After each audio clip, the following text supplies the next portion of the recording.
from the US, we'll now travel to Bangkok in Thailand to gain a message of hope from UNICEF on a climate strategy. We are joined by Nicholas Rees, UNICEF Climate and Environment Program Manager for East Asia and the Pacific region.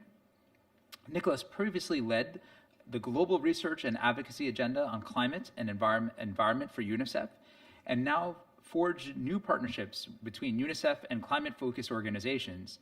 He also helped lead UNICEF's engagement through multiple intergovernmental processes, including the UNFCCC Conference of Parties, COP. Nicholas was the lead author of several global publications, including The Climate Crisis is a Child's Rights Crisis, The Toxic Truth, Danger in the Air, Clear Air for Children, and Unless We Act Now, among others, and served as the media spokesperson for the organization on these topics. He also developed the Children's Climate Risk Index, the CCRI, which now serves as a data-driven tool to help countries better understand climate risks to children. Nick, we turn it over to you. It's a pleasure to be here, not only to talk about this important topic, but actually to talk about this topic with this group in particular. I often speak to groups of stakeholders, but it's often groups of practitioners, NGOs, UN partners or policymakers, and less often than not a group of financial and credit union organizations and companies. And so I think this is a real opportunity to speak to a group that is going to be really critical in bringing about the change that we need on this important issue. And this is an important issue for UNICEF because about 1 billion children globally, that's nearly half of all children, live in extremely high-risk areas. They face exposure to multiple climate and environmental shocks at the same time as they don't have the capacity, the resources, the access to key social services that would make them resilient to these shocks. So this is a very specific, highly vulnerable group of children. UNICEF has been on the ground in pretty much every country globally for about 75 years, working to address the needs of children. And we've seen firsthand the impacts of climate change. We haven't needed to rely on scientific models to tell us what's been happening over time. We've seen the impacts. We've seen the number of climate and weather-related disasters increase 5-fold in the last 50 years or so, because it's affected our programming. It's affected what we're doing on the ground. We've seen firsthand the increase in the drought conditions, being located in some of the most rural areas of many different countries. We've seen the increases in flooding. We've seen the severe weather as well as the slow onset changes that can happen within a community that can cause a change in livelihoods, force children and their families to migrate, create other types of humanitarian crises that are triggered by these effects. I like to show this animation. It was put together by NASA. We often hear about things in the future, but we don't often take stock of where we are. So this is global temperature change. And there's the year increasing there over time. And as you can see, the planet getting warmer and warmer over that time. We're around 1950 here. And then right around 1970, 1980, you see this rapid acceleration in global temperatures right through to where we are now. We often look to the future to see how the impacts are going to be over time, but we don't take stock of where we are, the number of kids that and families that are affected by climate change already due to those warming temperatures. This is already a crisis for so many of them. So UNICEF has seen the impacts, and we also need the data to make the case. So about a year ago, we put together this Children's Climate Risk Index. And it looks at a whole range of climate and environmental shocks, hazards, and stresses, but also how children are vulnerable and susceptible to these hazards due to the lack of access to key things that would make them resilient, as I said earlier, like health, education, water and sanitation, social protection mechanisms. These all make children in wealthier countries more resilient to the impacts. And so adding that child vulnerability dimension helps us basically tell us which countries' children are most at risk of climate change. In other words, the likelihood of a child surviving climate change in these places. And as you can see, it actually presents us with a very different map than if you just looked at hazards and shocks alone. Also important to note, in that previous slide, of the countries most at risk, there are about 33 countries at extremely high risk. They only contribute about 9% of global emissions. So you could see the highly inequitable state that the climate crisis puts us in, where the ones most affected are the ones contributing least to the problem. If you look at the top 10 countries most affected, they would be the extremely dark purple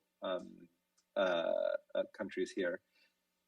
They contribute only about 0.5% of global emissions. We also looked at numbers of kids exposed to specific hazards. So the number of kids exposed to heat waves, the number of kids exposed to cyclones, about 400 million children highly exposed to cyclones, 330 million children highly exposed to riverine flooding.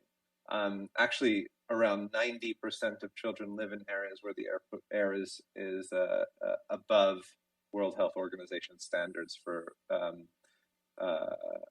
not even considered safe, but essentially the recommended level of air pollution that it should be under. About 240 million children highly exposed to coastal flooding.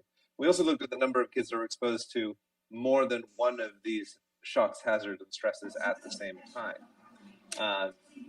Because a kid exposed to more than one is dramatically more at risk. We found that about 850 million children, that's about a third, are exposed to 4 or more overlapping climate and environmental hazards, shocks, and stresses at the same time.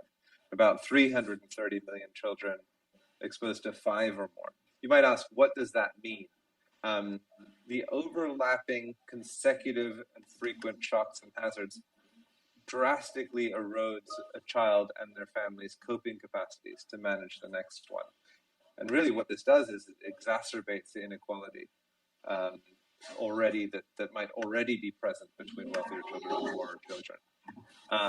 Also, these crises often trigger and magnify each other. If you get coastal flooding combined with a storm, you get the storm surge that is dramatically more dangerous. Or if you get flooding, riverine flooding, let's say, combined with areas with high toxicity of lead pollution in the area, you can get that lead seeping into waterways and to resources that can eventually make their way to children. So these overlapping and cumulative shocks, stresses, and hazards at the same time are particularly dangerous. And this here is a map that shows the number of hazards, shocks, and stresses, and the quantity. The dark red being the extremely high 5 or more hazard, shocks, and stresses at the same time. And children are uniquely affected. They're more vulnerable than adults. They're physically more vulnerable. They're less able to withstand shocks such as floods, droughts, severe weather, and heat waves. They're physically less likely to be able to survive those types of impacts. They're physiologically more vulnerable. Toxic substances, even at the same dosage of exposure, affects children more than adults. They are more at risk of diseases linked to climate change. Malaria, predominantly, for example, predominantly affects children under the age of 5.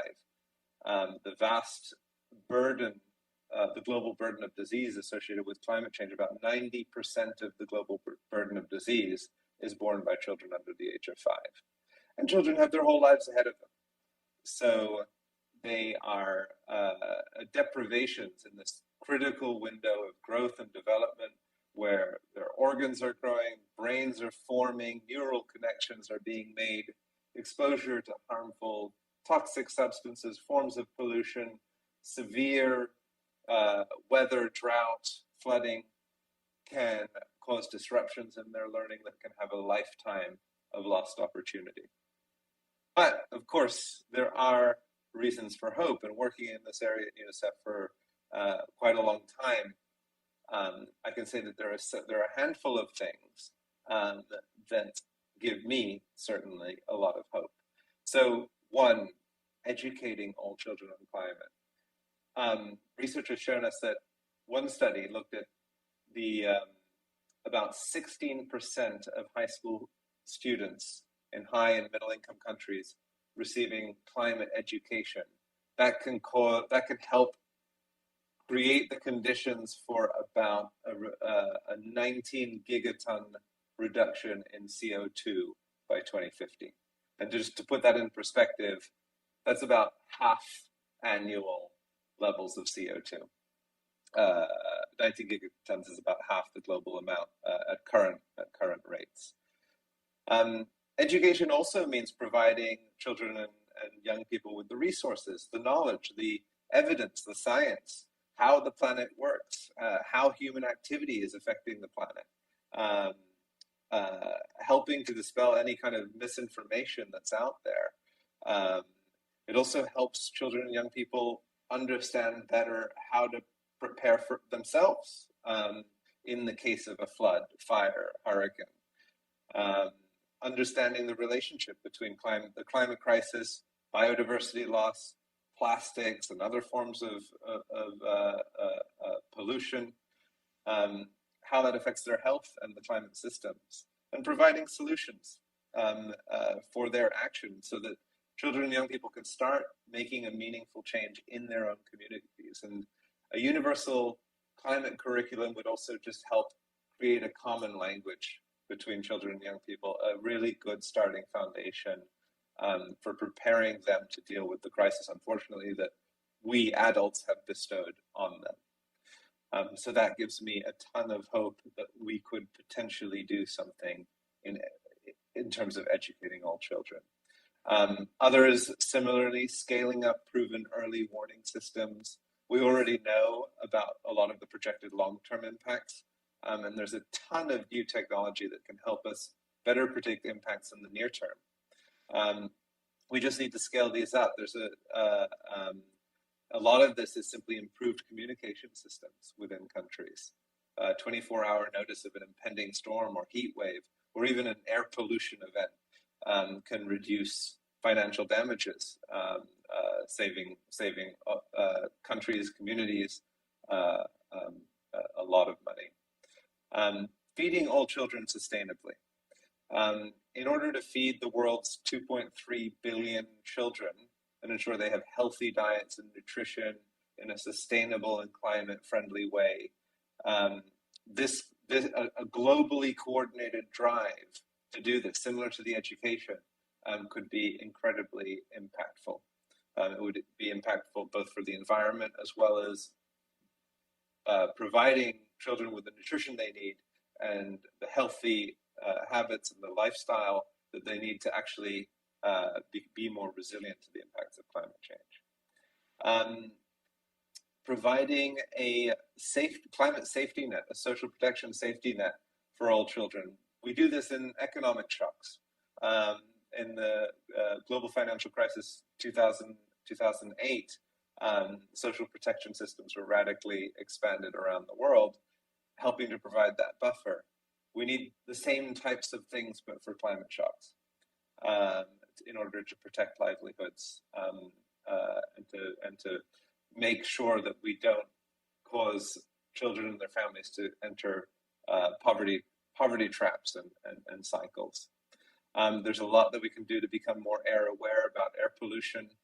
There are innovative, new, smaller devices to better monitor air pollution within communities, and that information can then become a source of activism and advocacy to reduce levels of air pollution. Diversifying water resources and improvements in how we conserve water resources. There are a whole lot of new techniques, technology, guidance that can help communities do this better mapping of the wider water resource availability so that we can plan for climatic events better as well.